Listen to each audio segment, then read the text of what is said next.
Usually I find myself in the boat of complaining that anime is too horny, or otherwise that the horny parts of it are trashy and not all that actually hot for me as a sick weirdo that only watches cartoons but still expects them to try to be classy for some reason. Doga Kobo is an interesting studio because they pour a lot of animator blood into realizing they're usually very cutesy and low-tempo shows that fall anywhere on a broad spectrum of lewdness, with Senpai Ga Uzai actually being one of the least outright sexual shows that I think they've ever made. And I'm actually not sure how I feel about it. When it comes to will they won't they romantic comedy, it's usually some kind of insecurity that keeps the characters who obviously want to bang at arm's length from one another in a funny way. In this case, our protagonist is insecure about her height and lack of femininity, and feels that her gigantic Chad senpai doesn't see her as a woman. And she seems to be correct, actually. So rather than feeling like she's fighting for her own approval, it comes off like she's actually just not this guy's type. I know Senpai is supposed to be annoying, but considering that he mostly comes off as a charming and lovable Chad who the main girl is in love with by the end of the first episode, it actually puts us in this kind of lopsided position where the lead girl is really just trying to get Senpai to notice her. Considering that main girl's head is about Senpai's dick height and how he just radiates with masculine energy, I can't help feeling like every scene is secretly a joke about how easy it is to imagine him just, I'm not going to describe what's going on in my brain. Actually,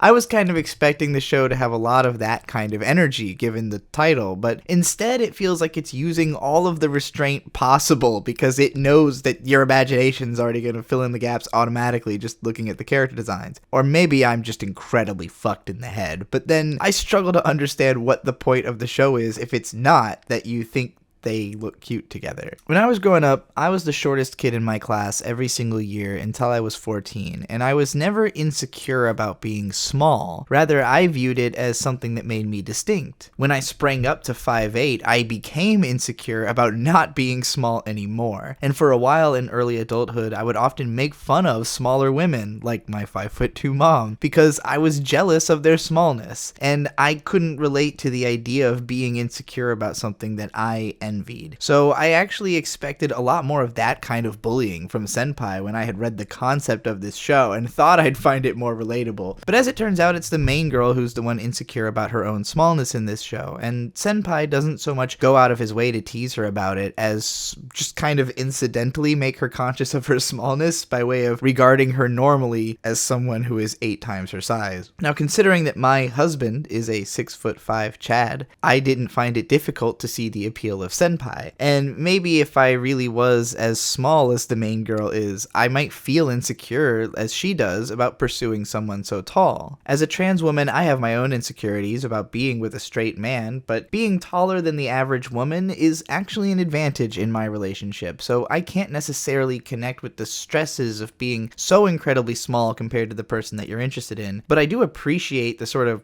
cautionary tale that the grass is not as green as this girl's hair on the lawn of being a short girl. Now, the real husbando, waifu, I don't know how to be politically correct in describing the nature of my attraction to a cartoon character, is this yellow-eyed running girl. I just love her laid-back and carefree attitude, even if she does seem kind of out of place and unrelated to the rest of the show's cast, so I'll probably forget about her entirely, if not for the fact that I mentioned her in this video. Overall, I didn't get as much out of Senpai Ga Uzai as I suspect others will who find these characters and their chemistry more implicitly exciting. It's a slice-of-life comedy series, but not really laugh-out-loud funny to me as much as just kind of pleasantly watchable. The main relationship seemed so natural and obvious to me that it kind of lacked any drama or sense of doubt, so it ended up feeling even more so than Sono Bisque Doll like a show that was just about vicariously indulging in a sweet but ordinary romance between a couple of attractive people.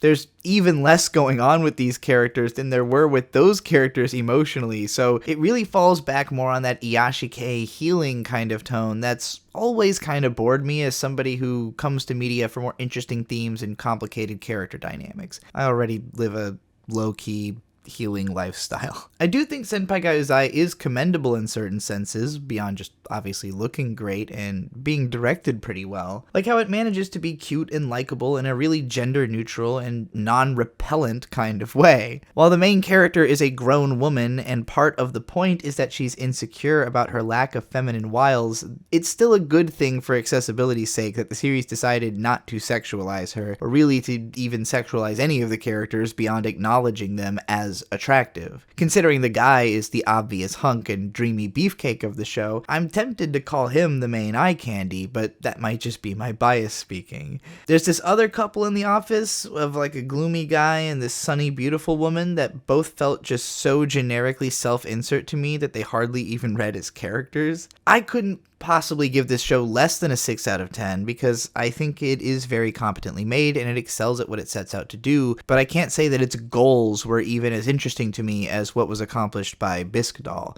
which I gave the same score to. So if we're going to get fractional about this, it would be like a 6.1 for me where that show was a 6.6 or some equally demented pretentious shit like that. Considering the dirty places that my mind kept going when I was looking at the main characters, I do think I probably would have gotten more out of the show if it was a little bit more cheekily horny. Maybe not on the overt level of Bisque Doll where it was like in your face sexual, but at least laying into the humor of the sexual matchup more so than just kind of being a very straightforwardly pleasant office rom-com. But that's just my opinion as a sick freak, and you can easily ignore it and let me know what you thought about the series yourself by leaving a comment on the video. I read every single one of them. Please share my videos around with anyone you think that would appreciate them to help get my channel into the good graces of YouTube's algorithm, and support me on goldenwitch.substack.com or patreon.com/goldenwitchfire for bonus articles and podcasts. You can hear more of my voice on the new Void Gazers podcast every week on the ASE Presents channel, hear me talk about music on the Whatcha Reviewin' channel, and even subscribe right here on the Ig Studio channel to be notified of my frequent live streams. I've been Trixie the Golden Witch, reminding you to never forget anime forever.